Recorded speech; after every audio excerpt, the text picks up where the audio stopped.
नमस्कार। मैं डॉक्टर प्रेरणा उबाणे, हिंदी विभाग प्रमुख मॉडल महाविद्यालय पुणे से आज की बी.आर. दरूर महाविद्यालय के आईक्यूएसी विभाग और हिंदी विभाग के द्वारा आयोजित अंतर्राष्ट्रीय संगोष्ठी में मैं अपना प्रपत्र प्रस्तुत करना जा रही हूँ। और जिस विषय के संदर्भ में ये संगोष्ठी आयोजित हुई है कि 21वीं सदी में हिंदी साहित्य के विविध विमर्श कि अलग अलग विमर्शों को एक साथ चर्चा के स्तर पर लाना, ये बहुत ही महत्वपूर्ण भूमिका में आज ये महाविद्यालय मुझे दिखाई दे रहा है। और मुझे बहुत ही प्रसन्नता हो रही है इस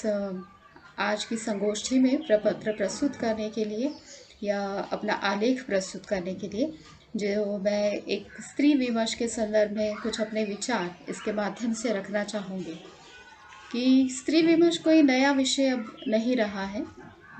थोड़ा सा पुराना हो चला है, लेकिन हम कह सकते हैं कि आज भी कई सारी समस्याएं इस संदर्भ में हमारे सामने साहित्य के माध्यम से आती हुई दिखाई देती है। और हिंदी साहित्य इतनी प्रचुर मात्रा में स्त्री विमर्श की व्याख्या करता है, स्त्री विमर्श को परिभाषित करता है,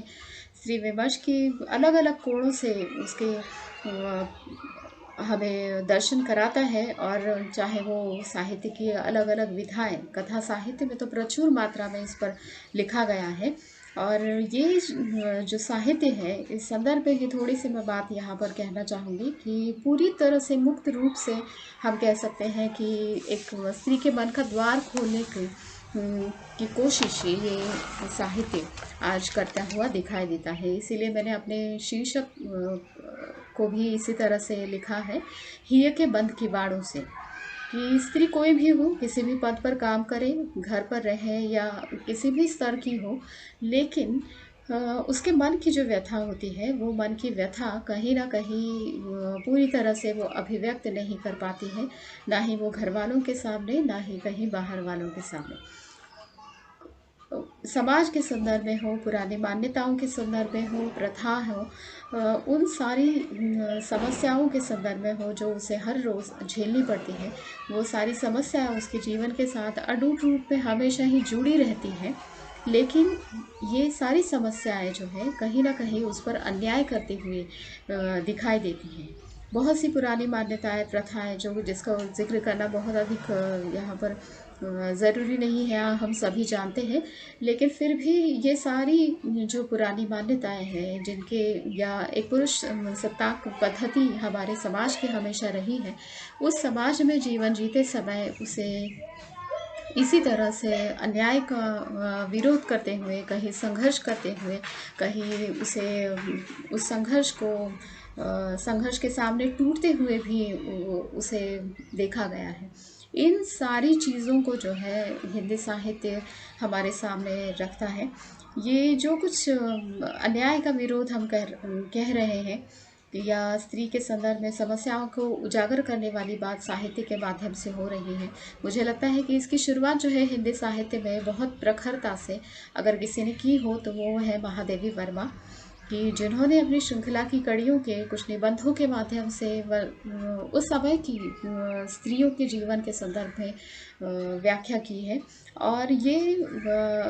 उस समय की रचना है कि जिस समय कहीं भी स्त्री विमर्श शुरू नहीं हुआ था। कि आज जो हम नारी विमर्श कह रहे हैं, नारी मुक्ति आंदोलन की बात भी हम करते हैं, इस पर चर्चा करते हैं, लेकिन उस समय जो है ये कहीं भी शुरू नहीं हुआ। और लेकिन फिर भी महादेवी जो है बहुत दूरदृष्टि से और हमेशा ही उनके दृष्टि के बारे में ये कहा जाता है कि जो कुछ वो लेखन करती थी वो यूरोपीय महिलाओं से भी कई वर्षों से आगे का वो लेखन रहा है। इसलिए महादेवी की जो ये श्रृंखला की कड़ियाँ हैं, उसकी भूमिका में ही उन्होंने स्त्रियों की एक संपूर्ण स्थिति को बताया है। और वो क्रोधित हो रही है, वो क्रोधित होकर वो कहती है कि भारतीय नारी जो है जिस दिन अपने प्राण वेग से जाग सकेगी, तभी जो है उसकी उन्नति रोकना किसी के लिए संभव नहीं हो पाएगा। उसके अधिकारों के संदर्भ में भी वो ये बात करती है कि शिक्षा का अधिकार भले ही उसे मिले अथवा ना मिले, लेकिन जो घर परिवार की उसकी स्थिति है, आसपास के से मिलने वाले व्यवहार है, तो इन सब के लिए जो है कहीं न कहीं वो भी खुद उत्तरदायी है, ज़िम्मेदार है कि वो अन्याय सह भी रही है। तो गलती जो है केवल पुरुषवादी समाज की नहीं है, बल्कि स्त्री की भी है। इस तरह से एक महादेवी का बहुत ही क्रोधित होकर कहना कि उस समय के समाज के लिए काफ़ी आगे की बात हम कह सकते हैं, और बहुत ही समाज का विरोध हो सकता है, इस तरह से वो बात उन्होंने की है। कई सारी समस्याएं जो जीवन से जुड़ी हुई हैं स्त्रियों के संदर्भ में, वो मूल रूप से उनके समाधान ढूंढने की कोशिश महादेवी ने बुनियादी रूप में श्रृंखला की कड़ियाँ के माध्यम से की है। प्राचीन काल से हम देखते आए हैं कि स्त्री को पूजनीय माना गया है, देवी के रूप में माना गया है, एक शक्ति के रूप में स्वीकार किया गया है। और उस शक्ति को किस प्रकार से हम वर्तमान समय में देखते हैं कि प्रत्यक्ष व्यवहार उसके साथ कैसा हो रहा है, ये एक बिल्कुल अलग बात हमें दिखाई देती है कि उस पर होने वाले अत्याचार हो या उसका शोषण हो। आज के समय में अगर हम थोड़ी सी समस्याएं अगर बदली हुई दिखाई देती हैं, तो वो हम कह सकते हैं कि आर्थिक दृष्टि से जो उसे कुछ अधिकार मिल रहे हैं, और नौकरी करने वाली स्त्रियों के भी अब नई समस्याएं उभर कर आ रही हैं कि पैसा जो वो कमा रही हैं, लेकिन घर में जो है पति वो पैसा छीन लेता है। कि ये जो है कहीं ना कहीं नियंत्रण जो है बार बार पुरुषवादी समाज का स्त्रियों पर अलग अलग रूप में अलग अलग तरह से होता हुआ दिखाई देता है। और इन्हीं संदर्भों में जो है हम कह सकते हैं कि हिंदी उपन्यासों में सारी हिंदी उपन्यास हो, कहानी हो, रेखा चित्र हो, निबंध हो, ये नारी चेतना जो है बार बार उभर कर हमारे सामने आती है। 1950 के बाद एक लंबी लिस्ट आपको मिल जाएगी कि कई सारी महिलाएं जो है हिंदी में लेखन करने लगी, और ये सारी समस्याओं को उन्होंने उजागर किया है कि मालती शर्मा हो, प्रभा खेतान हो, मनु भंडारी हो, शिवानी हो, अनामिका हो, चित्रा मुद्गल हो, या मृदुला गर्ग हो, मैत्री पुष्पा है, कि ये सारी महिलाएं जो है अपनी आत्मकथाएं भी लिख रही हैं, हिंदी साहित्य के अन्य विधाओं में भी लेखन कर रही हैं। और ये सारा लेखन जो है इस आक्रोश से भरा हुआ हमें दिखाई देता है, या एक क्षोभ दिखाई देता है सारी समाज व्यवस्था को लेकर, कि कठोरता से उस पर वो व्यंग भी करती है, और उसके अपने विचार भी यहाँ पर अभिव्यक्त करते हुए दिखाई देते हैं। कि नारी चेतना 1950 से लेकर 1990 तक इतनी प्रखरता से एक धारा के रूप में प्रवाहित हुई, और तेज़ी से वो लोगों में भी लोकप्रिय हुई, और एक संपूर्ण स्त्री मुक्ति का आंदोलन वहाँ पर खड़ा हुआ हमें दिखाई देता है। मतलब साहित्य की एक इतनी महत्वपूर्ण भूमिका समाज को बदलने में रही है, नारी के प्रति दृष्टिकोण को बदलने में रही है, ये आप समझ सकते हैं। और दूसरी तरफ हम ये कह सकते हैं कि 1990 के बाद जो समस्याएं जो है केंद्र रूप में ये सारी समस्याएं नहीं रही। धीरे धीरे जैसे समाज बदलता गया, स्त्री के तरफ देखने की दृष्टि भी बदलती गई, और कुछ समाज में जो है समस्याएं बदलती गई, वैसे वैसे जो है यहाँ पर हम कह सकते हैं कि उसकी नारी चेतना जो है अलग रूप में हमारे सामने आई। अब यहाँ पर जो पुरानी समस्याएं थी वो थोड़ी सी पीछे पड़ गई। अब यहाँ पर प्रमुख मुद्दा जो है यहाँ आ गया नारी चेतना का, कि वो था कि उसकी अस्मिता, उसकी पहचान, कि समाज में उसे क्या स्थान है, समाज में उसे क्या इज्जत मिल रही है, समाज उसे किस तरफ से, किस नज़र से देख रहा है,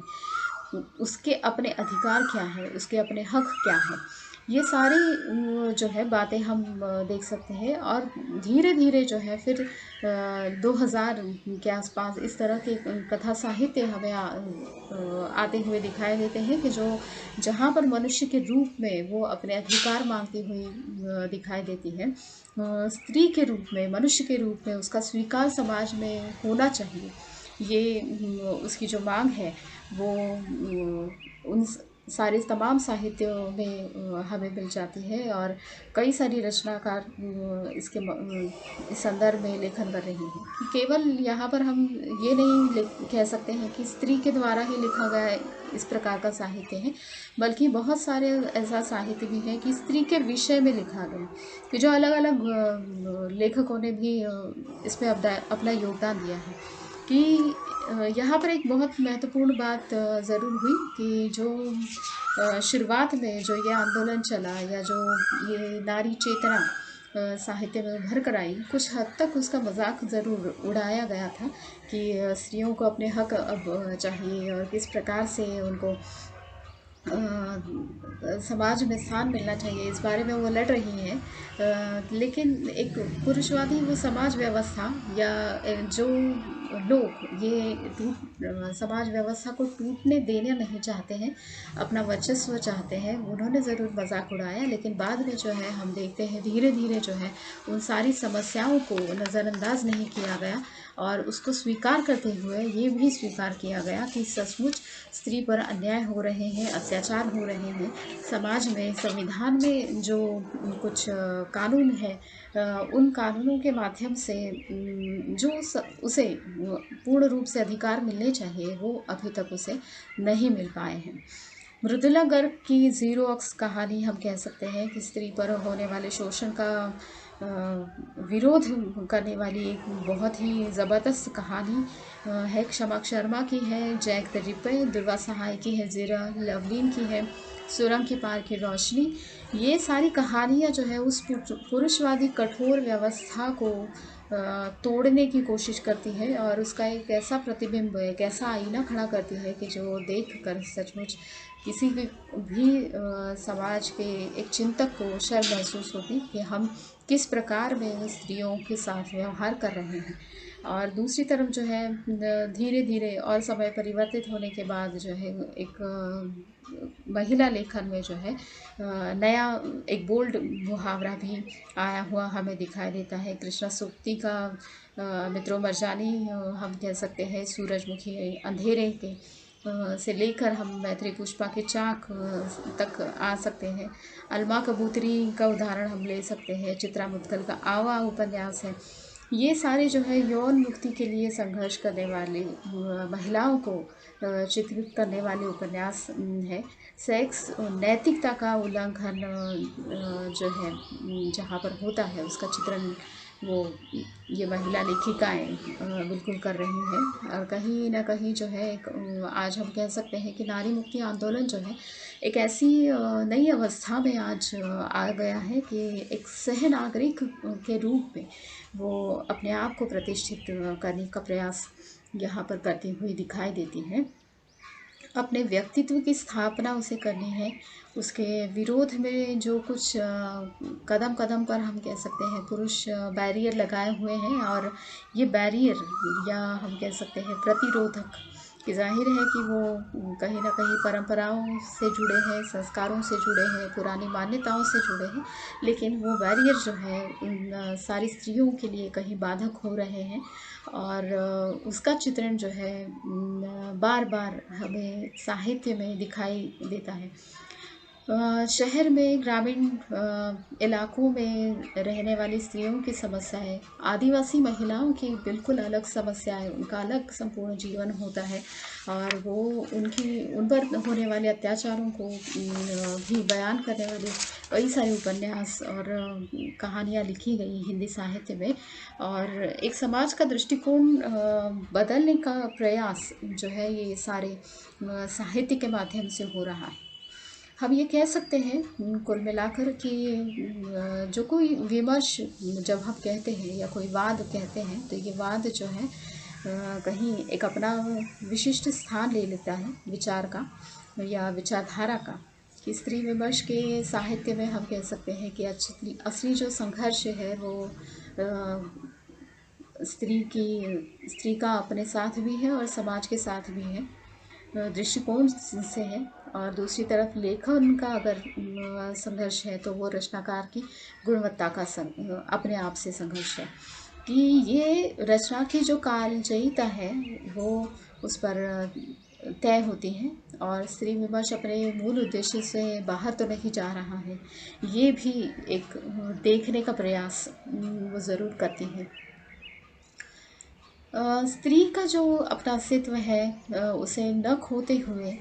स्त्री का सम्मान किस प्रकार से उसे मिल सकता है, इसकी का प्रतिष्ठापना करना इन महिला लेखिकाओं का और स्त्रीवादी साहित्य का मूल रूप से उद्देश्य रहा है। और इसे निश्चित रूप से हमें सकारात्मक दृष्टि से देखना चाहिए, क्योंकि अंततः समाज जो है स्त्री और पुरुष दोनों के ही माध्यम से चलता है। दोनों एक दूसरे के लिए पूरक है, और हम कह सकते हैं कि पुरुषवादी समाज की जो एक दृष्टि होती है वो परिवर्तित करना इस सारे साहित्य का लक्ष्य है। तो इसे बिल्कुल ही नकारात्मक रूप में न लेते हुए सकारात्मक रूप में लेकर उस सृष्टि को समझते हुए कहीं ना कहीं उसके साथ, उस आंदोलन के साथ, उस संपूर्ण साहित्य के साथ, स्त्री के मन के साथ जुड़कर उसकी सारी समस्याओं को जानते हुए हमें कहीं आगे बढ़ना होगा। और ये कहीं भी साहित्य जो है ये नहीं बता रहा है कि स्त्री जो है पुरुष की शत्रु है या पुरुष जो है स्त्री का शत्रु है, लेकिन फिर भी ये साहित्यकार का एक काम होता है कि जो कुछ समाज में गलत हो रहा है उसका विरोध करना। कोई भी समाज जो है, चाहे वो भारत का समाज हो, चाहे वो अमेरिका का हो, चाहे वो अन्य कहीं भी जगहों में आप देखें, कोई ना कोई ऐसी सत्ता ज़रूर होती है कि जो दूसरे कमज़ोर पक्ष पर जो है अपनी सत्ता स्थापित करने की कोशिश करता है। और उसी तरह से हम यहाँ पर देखते हैं कि जो दूसरे देशों में जो समस्याएं नहीं है वो हमारे देशों में है, या हमारे देशों में जो है वो सारे दूसरे देशों में नहीं है। यहाँ पर स्त्री और पुरुष जो है यहाँ पर कहीं शत्रु के रूप में नहीं, लेकिन एक वर्चस्व स्थापित करने की दृष्टि से ही हमें ये सारा संघर्ष उभरा हुआ नज़र आता है। और बौद्धिक रूप में, वैचारिक रूप में, नैतिक रूप में, मानसिक रूप में ये सारी दोनों ही स्त्री हो या पुरुष हो, दोनों भी स्वतंत्र हैं। स्वतंत्रता का सही अर्थ क्या है ये भी कहीं ना कहीं उन्हें जानना चाहिए। और मुझे लगता है कि साहित्य यही हमें बताने का प्रयास करता है। हिंदी साहित्य संपूर्ण जो रूप से सजगता लाने का प्रयास करता है। और मैं फिर से उसी हम मेरे शीर्षक पर आ जाऊंगी कि ये के बंद किवाड़ों से, कि ये सारी महिला लेखिकाएं भी अपने मन के द्वार को खोलते हुए मुक्त रूप से जो कुछ लेखन कर रही है वो कहीं समाज के विरोध में नहीं, बल्कि समाज की हित के लिए लेखन कर रही है। समाज की उन्नति में बाधा बनने वाले कुछ जो घटक समाज में निहित है उनके कहीं ना कहीं उन्हें एक अच्छी दृष्टि मिल जाए, ये एक साहित्य का ज़रूर उद्देश्य, नारीवादी संपूर्ण साहित्य का उद्देश्य हमें दिखाई देता है। और दोनों का ही आदर्श व्यवहार जो है समाज व्यवस्था के लिए बहुत ही आवश्यक हमें नज़र आता है। और मैं ये कहूँगी कि